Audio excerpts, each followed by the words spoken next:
अस्सलाम वालेकुम student of grade 7। Now we are starting exercise 4A और लेक्चर नंबर 15 पेज नंबर 90। आज हम इसका क्वेश्चन नंबर 4 एंड 5 करेंगे और बेसिक लेवल से, और उसके बाद चलें फिर स्टार्ट करते हैं, इसको शुरू करते हैं। क्वेश्चन नंबर 4 हमारा सिंप्लीफाई, क्योंकि आपको पता है हमारी अलजबरा चल रही है तो ये इतने ज़्यादा मुश्किल नहीं होते, बस उसमें थोड़ा सा साइन का और इक्वेशन का बस और वेरिएबल्स का ख्याल रखना होता है। Simplify each of the following expression. अब आपको इसको सिंप्लीफाई करना है, सिंप्लीफाई करना है मज़ीद जो है इसको। तो हम क्या करेंगे, सबसे पहले हमने सोल्यूशन लिखा और हमने क्वेश्चन को, क्योंकि हम सोल्यूशन का दोबारा से लिखते हैं तो एक बार और क्वेश्चन को दोबारा नीचे लिखेंगे।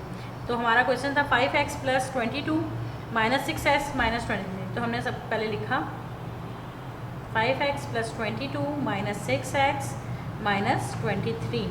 ठीक है, अब हमने क्या किया, अपनी आसानी के लिए हम x वाली वैल्यूज़ को एक तरफ कर लेते हैं और नंबर्स को एक तरफ कर लेते हैं, क्योंकि हम इजिकल टू की दूसरी तरफ नहीं लेके जा रहे हैं। यहाँ इजिकल टू का कोई ऐसा मसला नहीं है, तो साइन चेंज नहीं करेंगे। साइन जब चेंज होते हैं जब हम वैल्यू को इजिकल टू की दूसरी तरफ ले जा रहे होते हैं। यहाँ ऐसा नहीं है, बस हम अपनी आसानी के लिए एक साइड पर कर रहे हैं। तो -6x + 22 - 23। ठीक है, अब हमारे पास +5x है -6x। 6x में से 5x माइनस किए तो हमारे पास -x बचता है, क्योंकि 6 बड़ा है, 6x की वैल्यू बड़ी है। ठीक है, अब प्लस माइनस माइनस, तो 23 में से 22 को आपने माइनस कर दिया तो हमारे पास 1 बचा, और ये हमारा इसका आंसर है।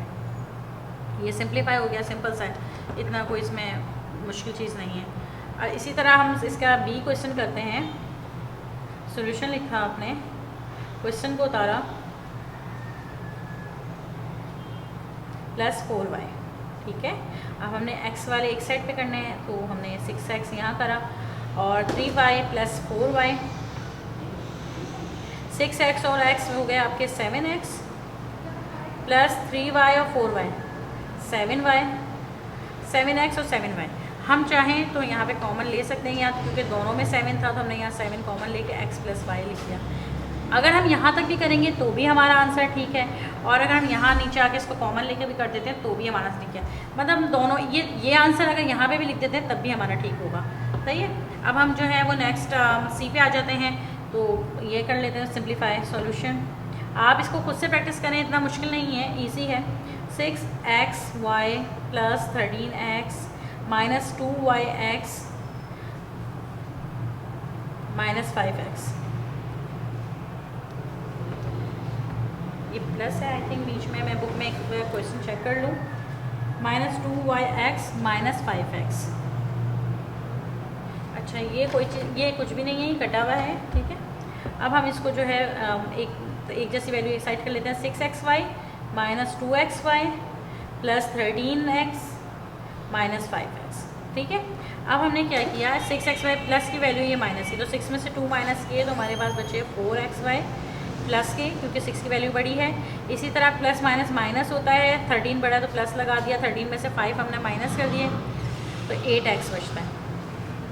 ठीक, तो ये हमारा इसका आंसर हो गया। ठीक है, अब हम इसके D की तरफ आते हैं। क्वेश्चन नंबर D, इसका सोल्यूशन। अब इसका क्वेश्चन नंबर D ये भी बिल्कुल सिंपल है, आप लोग खुद से करेंगे इसको। 3 मैंने आपको करा दिए, ये भी ऐसा ही है, कोई प्रॉब्लम नहीं है इसके अंदर। बस 3 वैल्यू दी हुई है, x दिया हुआ है, y दिया हुआ है और z भी दिया हुआ है। तो आप 3 को एक साइड पे एक जैसी वैल्यू करके कर सकते हैं। अब हम इसका क्वेश्चन नंबर 5 स्टार्ट कर रहे हैं। Find the sum of each of the following expression. यानी कि अब आपसे बोला है फाइंड द सम ऑफ, यानी आपको ऐड करना है, और बीच में कॉमा भी दिया हुआ है इन्होंने आपको। ठीक है, तो आप इसको कैसे करेंगे, अब आप सोल्यूशन की हेडिंग डाली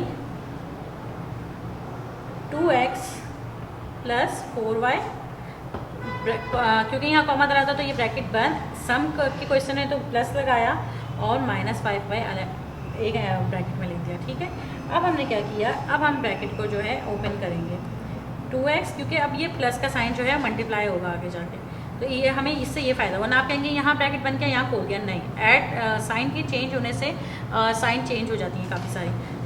4y ± -5। ठीक है, अब आप देखें ये 5 में से 2x, कोई और x की वैल्यू तो है नहीं हमारे पास, तो 2x एज इट इज़ ही रहा। अच्छा, 5y प्लस माइनस माइनस होते हैं, तो 5y में से 4y को माइनस किया तो y बचा खाली 1, और माइनस का साइन, क्योंकि 5 की वैल्यू बड़ी थी। तो ये हमारा इसका आंसर है। ठीक है, अब इसका सेकंड देखते हैं। सॉल्यूशन की हेडिंग डाली आपने और आपने क्या किया, माइनस बी, पहले क्वेश्चन उतारा, -4a 7b -6a। ठीक है, -b -4a आपने ब्रैकेट बंद किया, ऐड का निशान लगाया, ऐड के क्वेश्चन की वजह से, 7b -6a। राइट, अब आप क्या करें, इसको खोल दें, -b -4a + 7b ± -6a। ठीक है, अब आप क्या करें, a वाले जो है वो एक साइड पे कर लें और b वाला, तो -4a यहीं है और हम -6a भी यहाँ कर दिया, + 7b और -b भी हम इधर, क्योंकि इक्वल टू के दूसरी तरफ नहीं ले जा रहे, इसलिए कोई साइन चेंज नहीं कर रहे। मैं बार बार एक ही बात बोल रही हूँ, कहीं आप लोग ऐसा ना करें कि कोई साइन भी आप चेंज, जैसे आप पीछे क्वेश्चंस में करते चले आ रहे हैं। अब माइनस माइनस क्योंकि प्लस होता है, तो 4a और 6a जो हो गए हमारे 10a हो गए, लेकिन साइन हमारा क्योंकि माइनस का लगेगा, क्योंकि प्लस माइनस में जो बड़ा होता है वही लगता है। अच्छा, प्लस माइनस यहाँ माइनस यहाँ भी हो रहा है, 7 में से 1 भी गए तो ये 6 भी बचता है। ये हमारा आंसर है इसका C एंड इसका D। आप लोग खुद से करेंगे, इसमें कोई प्रॉब्लम नहीं है, बहुत इजी है, आप आराम से इसको कर लेंगे। ठीक, अब मैं जो मैं ऐसा करती हूँ, इसका D करवा देती हूँ। आपको देखने में थोड़ा सा ऐसा लग रहा होगा कि मुश्किल है, हालांकि है नहीं, लेकिन फिर भी चले मैं आपको इसको करवा देती हूँ। 3pq -6hk -3qp + 14kh। ठीक है, फिर आपने क्या किया, 3pq -6hk bracket plus -3qp + 14kh। Right, 3pq -6hk ± -3qp + 14kh। Right, अब 3pq, pq हो या qp हो, ये कोई मसला नहीं है, इसका वो एक ही बात है। तो आपने ऐसे लिख दिया 14kh -6hk। ठीक है, अब आपने क्या किया कि क्योंकि 3 में से 3 जो हैं वो 3pq और प्लस की वैल्यू माइनस की वैल्यू, तो ये कैंसिल हो गई। ठीक, अब फिर हमारे पास ये बचता है 14kh, तो प्लस माइनस माइनस होता है, तो 14 में से जब हम 6 को माइनस करेंगे तो हमारे पास बचेगा 8kh हमारा आंसर है। ठीक, सी आप खुद से कर लीजिएगा। अच्छा, ये अब हमारा थोड़ा सा आप इसको समझने की कोशिश कीजिएगा। यहाँ पे write down the algebraic expression for each of the following statement of the. अच्छा, अब हमें यहाँ पे इन्होंने हमें रिटन फॉर्म में एक अलजेब्रिक एक्सप्रेशन दी है, आपको स्टेटमेंट लिखना है। ठीक है, अब यानी कि आप पूरे स्टेटमेंट को इसे स्टेटमेंट कहते हैं जो ये पूरा लिखा हुआ है, और एक एक्सप्रेशन यानी पूरी इक्वेशन आपको खुद से बनानी है। तो अब हम कैसे इसको बनाएंगे, तो हम पढ़ लेते हैं पहले। Subtract the cube root. अच्छा, इसके क्वेश्चन को हम नेक्स्ट वीडियो में भी स्टार्ट कर लेते हैं। Thank you. क्वेश्चन नंबर 6 हमारा है, write down N algebraic expression for each of the following statement. ठीक है, अब हम इस स्टेटमेंट को पढ़ते हुए अपनी अलजेब्रिक एक्सप्रेशन खुद से बनाएंगे। ठीक, subtract the cube root of the product of x and 3y, यानी कि ये माइनस की एक्सप्रेशन है, सब्ट्रैक्ट करेंगे cube root of the product of x, यानी ये आप छोड़ देंगे सब्ट्रैक्ट, क्योंकि वो तो हम सेंटर में लगाएंगे। सेंटर के दोनों साइड जो माइनस के होते हैं वैल्यू, वो क्या होगी, cube root of the product of x and 3y, यानी x एंड 3y की प्रोडक्ट फ्रॉम द स्क्वायर। आपको पता है फ्रॉम के बाद जो वैल्यू आती है उसे इस इक्वेशन में पहले लिखा जाता है, तो from the square of the sum of A B. तो पहले हम क्या करते हैं, पहले में हम सिर्फ अलग अलग करके लिख लेते हैं, जो बातें हमें समझ में आ रही है इस स्टेटमेंट में पहले उसको लिख लेते हैं। तो हमें क्या समझ में आ रहा है, product of x and 3y, तो हम पहले वो लिख लेते हैं, क्योंकि अभी हम इक्वेशन नहीं बना रहे हैं, उसकी चीज़ें इकट्ठी कर रहे हैं, आप ये समझें, और फिर उसको एक साथ हम जो है रूल के तहत लिख देंगे। तो हमें एक चीज़ समझ में आ रही है, product of x and 3y।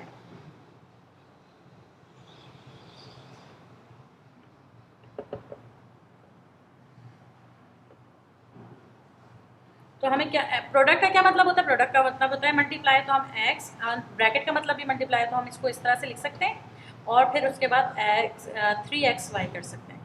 ठीक है, तो एक चीज़ तो हमें समझ में आ गई 3xy, एक चीज़ हमें ये वाली लाइन हमने लिख ली। ठीक है, सेकंड चीज़ हमें समझ में आती है सम ऑफ a एंड b। तो हम क्या करेंगे, सम ऑफ ए बी। देखिए आप इसको समझने की कोशिश करें कि इक्वेशन को किस तरह से पढ़ते हैं, फ्रॉम वाला कैसे लिखते हैं और फिर इक्वेशन कैसे बनाते हैं।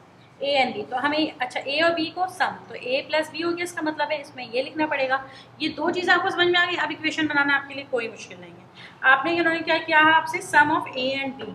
तो क्वेश्चन में क्या लिखा हुआ था, क्वेश्चन में लिखा हुआ था हमारे the square of the sum of A and B, यानी अब हम ए और बी का स्क्वायर करें। अब मैं यहाँ पे लिखूंगी then according to the question, ठीक है, ताकि आपको पता चले इक्वेशन हम अब बना रहे हैं।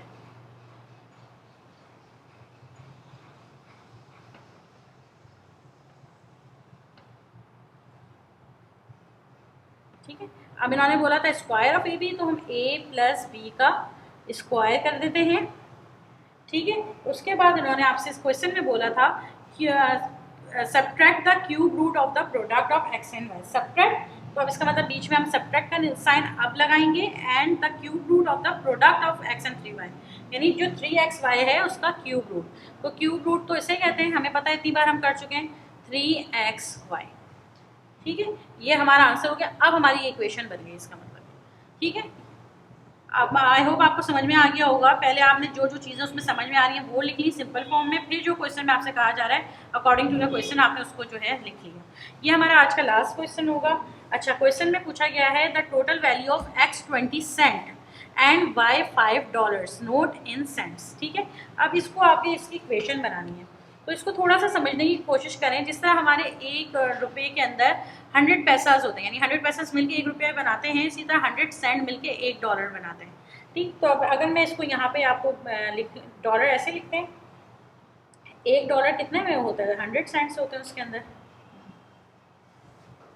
तो $5 में कितने सेंट होंगे, 500 सेंट्स होंगे हमें, क्योंकि उन्होंने $5 का बोला हुआ है, तो उसके 500 सेंट हो गए। वन को अगर आप 5 को 100 से मल्टीप्लाई करेंगे तो 500 सेंट हो जाते हैं, इसलिए मैंने इसको डायरेक्ट ही लिख दिया यहाँ पे, राइट। अब अकॉर्डिंग टू द क्वेश्चन,